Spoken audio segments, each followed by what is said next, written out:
Apakah benar Indonesia baru saja membeli jet tempur paling mematikan dari Amerika Serikat? Atau ini sekadar narasi yang dibesar-besarkan? Di tengah dinamika keamanan kawasan yang semakin kompleks, setiap keputusan terkait alutsista tidak pernah berdiri sendiri. Ia selalu membawa pesan strategis, baik ke dalam maupun ke luar negeri. Nah, jangan salah dulu. Simak dulu pembahasannya, mari kita luruskan. Karena yang terjadi sebenarnya jauh lebih menarik dan jauh lebih strategis daripada sekadar transaksi pembelian biasa. Kita akan membedah isu ini melalui 3 sudut pandang utama. Pertama, menelusuri apakah benar terdapat keputusan pembelian baru oleh Indonesia atau sekadar bagian dari modernisasi yang sudah berjalan. Kedua, mengurai secara objektif teknologi yang dibawa oleh F-16 generasi terbaru, mulai dari avionik hingga kemampuan tempur yang relevan dengan perang modern. Dan ketiga, menilai implikasi strategisnya terhadap keseimbangan kekuatan di kawasan, termasuk bagaimana langkah ini memengaruhi dinamika deterrence dan respon negara-negara sekitar. Jika ditelaah secara faktual, hingga saat ini belum terdapat pengumuman resmi bahwa Indonesia melakukan pembelian jet tempur F-16 Fighting Falcon baru dalam waktu sangat dekat atau bahkan pada akhir pekan ini. Yang berlangsung justru merupakan kelanjutan dari program modernisasi armada yang telah berjalan beberapa tahun terakhir, termasuk peningkatan F-16 existing ke standar yang lebih mutakhir.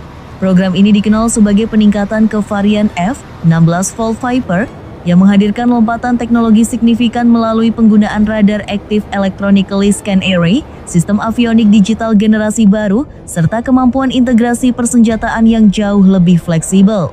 Dengan demikian, langkah ini bukan sekadar penambahan jumlah pesawat, melainkan peningkatan kualitas daya tempur secara menyeluruh. Dalam konteks militer modern, pendekatan upgrade seperti ini kerap dinilai lebih efisien dibandingkan pembelian platform baru, terutama bagi negara yang telah memiliki ekosistem logistik, infrastruktur, serta sumber daya manusia yang matang dan familiar dengan platform tersebut. Yang jarang disorot adalah bahwa keputusan mempertahankan dan mengupgrade F-16 Fighting Falcon mencerminkan pendekatan strategis yang sangat pragmatis. Alih-alih mengejar teknologi paling mutakhir secara agresif dengan biaya tinggi dan resiko integrasi yang kompleks, Indonesia justru menempatkan keseimbangan sebagai prioritas antara efisiensi anggaran, kesiapan operasional, dan interoperabilitas dengan mitra seperti NATO. F-16 memang bukan platform terbaru, namun justru kematangannya menjadi keunggulan utama. Pesawat ini telah teruji dalam berbagai konflik, memiliki rantai logistik yang mapan, serta didukung ekosistem global yang luas. Dalam konteks peperangan modern, keunggulan tidak semata ditentukan oleh kecanggihan teknologi, melainkan oleh konsistensi kesiapan tempur dan kemampuan untuk dikerahkan setiap saat. Pada titik inilah, F-16 tetap relevan sebagai tulang punggung kekuatan udara yang andal dan terukur.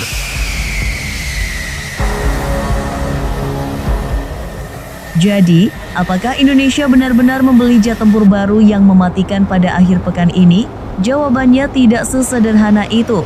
Yang terlihat di permukaan hanyalah bagian kecil dari langkah yang lebih tenang, namun jauh lebih strategis dalam kerangka modernisasi kekuatan udara. Dalam dunia militer, keunggulan tidak semata ditentukan oleh platform paling baru, melainkan oleh kesiapan operasional, integrasi sistem, dan kemampuan merespons ancaman kapan saja. Di tengah dinamika keamanan kawasan yang terus berubah, pendekatan ini menunjukkan kehati-hatian yang terukur. Namun pertanyaan yang lebih besar tetap terbuka. Apakah strategi bertahap ini akan cukup menjaga keseimbangan kekuatan? Atau justru Indonesia perlu mengambil lompatan yang lebih signifikan untuk menghadapi tantangan di masa depan?